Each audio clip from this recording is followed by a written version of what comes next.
Kami akan terkagum dan selalu kagum dan terus terkagum-kagum dengan ustadz-ustadz seperti itu yang ngajar di kampung, kiai kampung, ustadz kampung dengan keistiqomahnya sampai orang kampung bisa sholat semuanya. Jujur, Anda bisa sholat di mana? Ayo, bukan di kampus, bukan. Jadi istimewa, dan orang-orang seperti itu harus kita beri penghargaan yang serius dari hati kita. Sampai kemudian dia sudah membangun, menghidupkan musola. Sebetulnya pertanyaan ini bukan hanya di sini, di mana-mana ada. Sehingga dia perlu nafkah, harus pergi ke luar kota. Apakah dia dosa meninggalkan kampung tersebut? Jawabannya adalah yang dosa ada orang kampungnya ada di situ, yang nggak punya bakti kepada guru. Waktu nyekolahkan anaknya ke kampus, dia bayar puluhan juta untuk menghantarkan anaknya untuk menjadi pakar ekonomi. Kenapa? Tidak bisa membiayai gurunya yang menghantarkan ke surga. Saya sekarang serukan kepada siapapun, hidupkan madrasah diniyah di kampung-kampung. Perhatikan ustadz-ustadz itu. Mestinya beliau itu sudah tidak usah mikir urusan sekolah anak-anaknya. Ini mahal, dia itu berat seperti itu. Kita pun belum mampu duduk di kampung seperti itu ngaji setiap saat sampai sholat. Maka akhir-akhir ini kita gerakkan bagaimana orang peduli kepada kiai-kiai kampung. Makanya yang nggak bener, yang salah ya yang kiri kanannya, nggak pernah merasa punya bakti. Tetangganya itu ngajari anaknya sholat aja nggak bisa kan? Yang bisa beliau, mestinya kita punya syukur dong.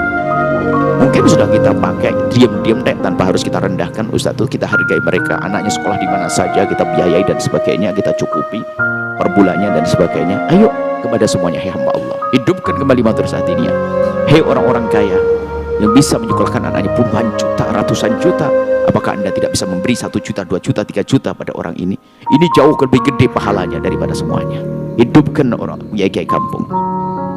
Sekarang permasalahannya juga gampang, sama kiai kampungnya tidak menghargai, lebih terkagum dengan ustadz yang kelihatan di televisi, di YouTube dan sebagainya, padahal nggak pernah ketemu. Ini fitnah juga. Sehingga kalau sudah ketemu ustadz yang kelihatan di YouTube, Ustadz Buya Yahya misalnya, rame nanti. Tapi sama ustadz kampungnya tidak menghargai. Saya tidak sanjung dengan orang begitu. Ustadz kampung perhatikan lebih dulu, hei hamba Allah, dia mengajari musolat. Waktu mbahmu sakit, dia yang sibuk, bukan saya. Ayo, kita perlu serius.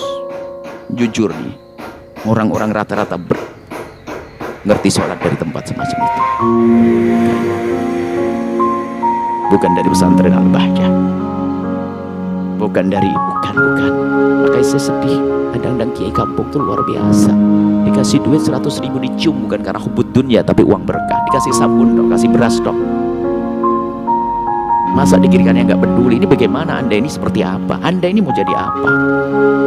Anda masih dikirim oleh Allah orang-orang tulus begitu. Kenapa harus cari duit saja, harus pergi ke luar pulau dan sebagainya? Anda di mana? Mohon maaf, saya marah kepada Anda, saya cinta kepada Anda. Tolong, ayo semuanya punya gerakan menghidupkan madrasah diniyah. Bukan saja ustadznya. Tolong sekarang pergi madrasah diniyah, perhatikan toiletnya, perhatikan lokalnya, perhatikan. Kita ingin hidupkan kembali sebelum mereka masuk SMP, SMA yang pelajaran agamanya 1 jam setiap minggu, dan itu pun jam terakhir waktu anak-anak ngantuk dan ketutup sama azan.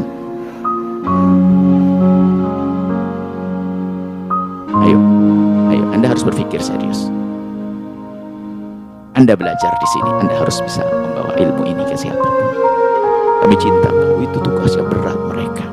Sampai kadang, masya Allah, kalau musim panen sering terlambat karena dia harus memanen padinya orang, lalu dia dapat bagian. Saking buru-burunya pergi ke kelas, buru-buru mandi dan sebagainya, akan sampai sabunnya ada di sini.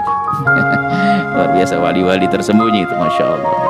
Kadang rambutnya masya Allah sederhana, luar biasa. Itu wali tersembunyi, nggak disanjung, nggak dicium tangannya oleh orang, nggak kelihatan di YouTube.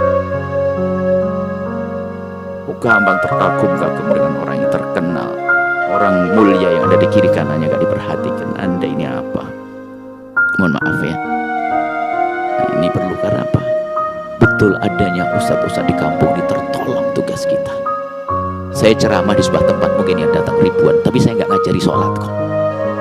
Yang nyempurnakan orang di kampung nggak ada. Ayo, tolong nih, makasih dengan pertanyaannya. Dan memang itu benar, keadaan di madrasah diniyah di kampung kamu tidak dipedulikan. Kadang ibu-ibu, bapak-bapak itu Kalau sudah bayar anaknya di kampus tuh puluhan juta mau, tapi dimintai sumbangan madrasah diniyah 10.000 katanya kemahalan.